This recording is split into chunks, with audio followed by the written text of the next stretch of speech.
2023-24 অর্থবছরে গ্রামীণ অবকাঠামো উন্নয়নের লক্ষ্যে মানিকগঞ্জের শিবালয় উপজেলায় দুর্যোগ ব্যবস্থাপনা ও ত্রাণ মন্ত্রণালয় 11টি প্রকল্পের অনুমোদন দেয়। প্রকল্পগুলোর কাজ পান উলাইন ইউনিয়ন আওয়ামী লীগের সদস্য আব্দুল মান্নান খান।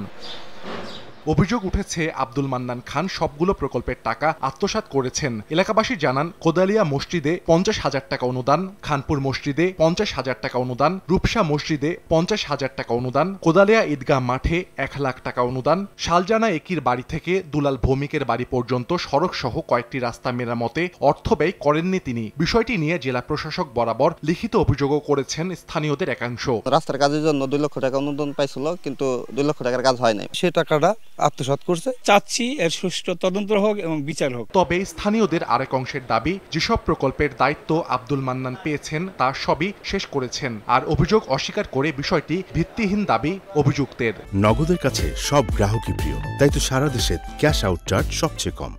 সম্পূর্ণ ভুয়া এবং মিথ্যা একটা অপবাদ দিয়ে আমার বিরুদ্ধে আমাকে হেয় প্রতিপন্ন করার জন্য যে একটা সংবাদ প্রচারণা করছে, এটা কিন্তু সম্পূর্ণই মিথ্যা। অনুরোধ ছিল যে যাতে একটু দোআঁশ মাটি ফেলায়, তো উনি ফেলাইতে পারে নাই, মাটিটা ওই সময় পাওয়া যায়নি। চেয়ার টেবিল, তারপরে আপনার এই অফিসের রং, এগুলো মান্নান খা করছে। লেট হয়েছে, এখন মাটি ফেলাই দিছে, সে তো কোনোই নাই, ভালোভাবে কাজ করছে। মাঠের কাজ আনছে 5 লাখ টাকার, তাদের এটা সহ্য হইতেছে না। এদিকে উপজেলা প্রকল্প বাস্তবায়ন কর্মকর্তার দাবি, আব্দুল মান্নানকে দেয়া প্রকল্পের কাজ প্রায় সবই শেষ। নির্ধারিত প্রাক্কলিত কাজ সমাপ্ত করে এবং সে মোতাবেক আমরা বিল পরিশোধ করি।